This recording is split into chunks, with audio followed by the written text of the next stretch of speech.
Right, and in that situation, I couldn't. Typically, if your kid hit you, you'd be mad. Right.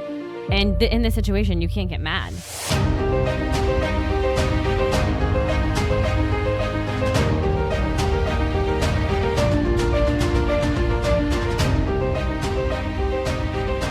Well, it feels like 5 years since we've done this. I know, I was just looking at the last date. It's been a little over a month, but our life has been crazy. Well, I'm telling you, it all started, this flu ripped through our house over the span of like 3.5, 4 weeks. Yes, it did. And actually, you and I are the only ones that didn't get it. Which is shocking, because at first I'm like, is this just a kid virus? But no, it's not. There was parents getting it. We just got lucky. Yeah. We probably shouldn't even say it, because it's probably on the way. Yeah, poor Trey.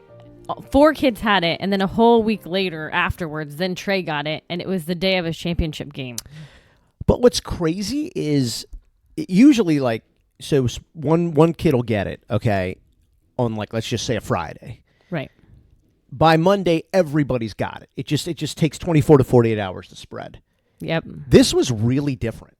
This was like one kid would get it and was down for like 3 to 5 days. Austin was even down for, I think, maybe 10 days. And it would like start to go away, and then the next kid would get it. I know. It was awful. I mean, Austin had it first, and I was Lysoling everything. And then it just got to the point where I'm like, okay, this is ridiculous. I'm not even going to Lysol anything. Just let it go through. Yeah. Yeah, we took Charlie and Cal, I think, to the doctor, and then they tested, and they're like, yeah, it's this flu that's going around. They tested positive for that. And so after that, you're like, all right, well, I'm not going to run every kid to the doctor for a flu test once 2 of them have it. Right. You know, it's just... Yeah, you know what it is. Yeah, exactly. And, yeah, it actually cost us about 4 weeks of our life.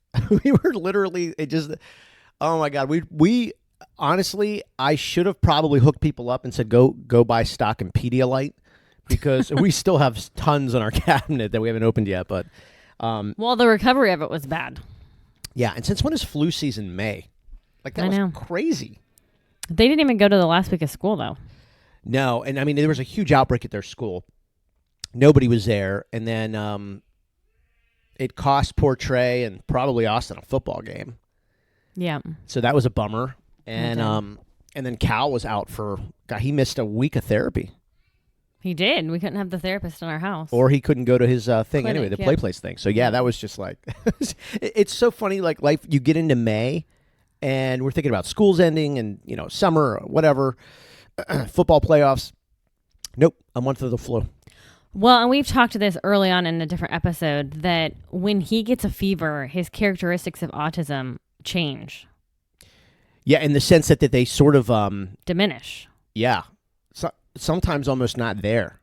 Yeah, and he'll just sit and chill. So and weird. He's fine. It's so weird. And there's actually studies on this. Like, you can go and like read studies on this. There are actually people who have studied what happens when you're autistic and you get a fever. And probably for middle functioning, low functioning, you see it a lot more.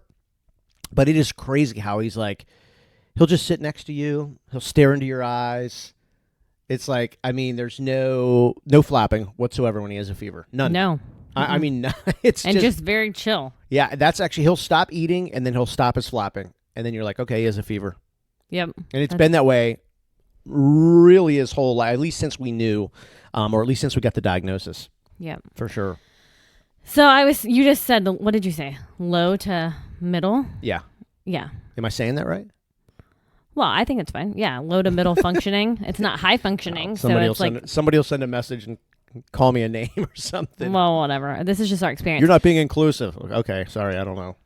Well, before we started this podcast, I was just like, what is autism mean to us in our house? You know, like, because every kid is different. So for us, for him, it's developmentally behind, a delay. Yep. It's a speech delay. Yep. And then it's behavioral. Yes. And behavioral, with 26 hours of therapy, has been getting worse. Yes. Well, that's why when people do send us messages and they do want to get mean about, you know, that's not the way you talk about autism and stuff like that, because, you know, it's like, this is not a one-size-fits-all. Like, so no, you are able to hear words, get angry, reach out, and that's cool. Like, but there are so many like autistic kids who are going backwards in development. Yes. You didn't. You know what I'm saying? So it just is like, unfortunately, you can't include everybody in one thing because everybody's so different in this. So it's just, yeah, like, yeah. But you know, didn't they tell us that there's going to be like there would be pockets of time where you could actually go back Regression. a lot. Yes. Yeah, and then you could pick back up and then slow down, or you know, but then of course everything's always like, well, we don't guarantee one way or another. Like you don't have to regress. You also don't have to progress.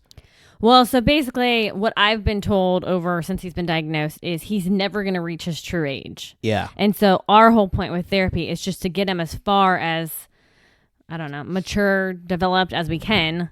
And then, yes, if the therapies decrease, which we don't, we increase, then he could regress. But even with all the therapies, he's still at times doing things that you're like, whoa, like, what if we weren't doing therapy? Like, how is this happening? You know? Yeah, I mean, the biting's getting really bad. That's probably the one thing that's gotten really hard to manage. Which I've had people reach out to us recently and give some advice and their experience with it, which I found in this community that strangers reach out to you, even more so than your own family. Oh, yeah. Because it makes your own family feel uncomfortable. Which, by the way, is so nice that people take a few minutes to do that, you know? It's really nice. Yeah. So I'm just going to share a story real quick. Okay. I picked him up. And now, everybody, Melissa shares a story. I picked him up from his therapy place, which he goes to twice a week for 3 hours. But the night before, he was not going to bed. Some nights lately, he doesn't want to go to bed. And that's a thing with autism. Oh, yeah. Sleep. So I took him there. I pick him up, and his OT is coming out to talk to me. He's really upset. He's crying. So I put him on my hip because he still wants me to carry him, even though he's more than half my size. And I'm talking to her, and he's crying. And all of a sudden, out of nowhere, he whacks me across the face. I felt like I got hit by a grown man. I'm not joking. And I think it's because I wasn't expecting it, and he was so close to me, but he was also angry. Like, my head flew back, and I had a red mark on my face. And this was a lobby full of people. I felt like the room just got silent and stared at me. And I put him off my hip. I looked him in the eye and said, Cal, we don't hit mommy. You have to be nice. Give me a hug. Everything's okay. I put him back on my hip and then held his arm so he wouldn't slap me again. And then I got in the car and completely lost it crying because I just felt broken. When I got home, you were like, what's wrong? And I'm like, I feel broken. Like, my child is making me feel broken and helpless. I don't know what to do. Yeah. And that's always tough. Like when you get like a head injury, you know, you kind of like see that spark and then your head snaps back. And it hurts. It's a very like scary. It's scary. You know, I mean, a lot of people have that's happened like in sports. Yeah. And even though you're playing sports, you're aware it could happen. When it does happen, you get hit in the head when you're playing sports. It is really scary. I mean, it's happened to me several times in my life where I'm like, am I here? Like, what's going on? Well, when your neck snaps back like that, I'm like, I feel like I got a concussion. Yeah. Like, I had to take ibuprofen. Yeah. But I was really upset because I'm like, it's one thing that he bites himself and he hurts himself, which I don't like at all. And we've been trying to fix for over a year, and the biting's getting worse. But then when you hit and hurt somebody else that you love, I'm like, I was just devastated. And it was just a moment, but it makes you feel sad. Well, you know, yeah, like we're at the age now, or at least he's at the age where this is just happening. Because again, it's not the same as other kids, but you know, where it's like, okay, the biting, the meltdowns now are, you know, he's not 20 pounds having a meltdown now. He's almost 50 pounds having a meltdown. 40, yeah. He's got some, you know, he's got some power behind everything. You know, he's also now aware of when you're not happy with his behavior, and he doesn't like that. So he will do things even more pronounced, more amplified to get you to either pay attention to him or stop paying attention to him, like depending on what he's doing. Right. And in that situation, I couldn't, typically, if your kid hit you, you'd be mad. Right. And in this situation, you can't get mad. And I think if somebody's new to autism and parenting with autism, you can't get mad. It's just going to make it 10 times worse. Yeah, I was thinking like the worst phrase that normal. Jeez, it's just so hard not to say. It's okay. I say normal all the time. It is so freaking hard. And it's almost just like now, like the people who send the messages, like now you're making me angry for saying the word normal. But screw it. But less normal, whatever. Families who don't deal with autism. Yes. The worst phrase is, fight fire with fire. Yeah, that's just a common phrase. Everyone's like, Yeah. you don't fight fire with fire. Man, with autism, don't even try that. No way. Like you're gonna try to play the game of who's gonna get more angry. No way. Like you're gonna lose. Because the biting used to be annoying. I mean, it was sad. Now it's like dangerous. Like he's breaking skin. You know. Yeah. And still. And fingers are swelling. Oh yeah. Like I'm like he's gonna get an infection. So I keep putting ointment on it and stuff. I'm actually I was looking the other day online for like, they make these little like things for swimmers and surfers. They put them on their legs and their arms and their hands in case a shark bites them. It like won't go all the way through. Yeah. Yeah. Kind of like a bodysuit type thing. Yeah, but they also make just sleeves and gloves and stuff. That's the material he needs. Yeah, but it's like a Teflon metal. It's like small little chains. And I'm like, oh, I know what you mean. I'm like, is that where we are? I was like, that's where we might be. Oh gosh, that sounds weird.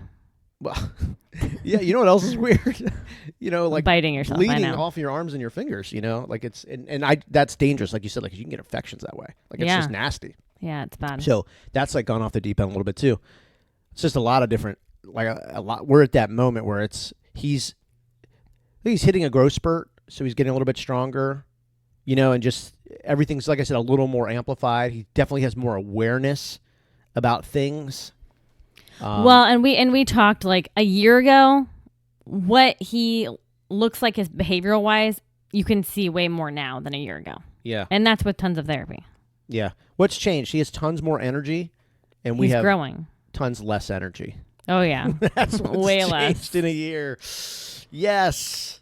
Oh, my gosh. I know. It's hard. It's funny. I actually forgot that happened at his at the center when he had hit you so hard that we hadn't done a podcast since. I totally forgot that was before the flu ran rampant in our house and everything like that. Well, and I just wanted to talk about behavior because that's a big thing with autism. Yeah.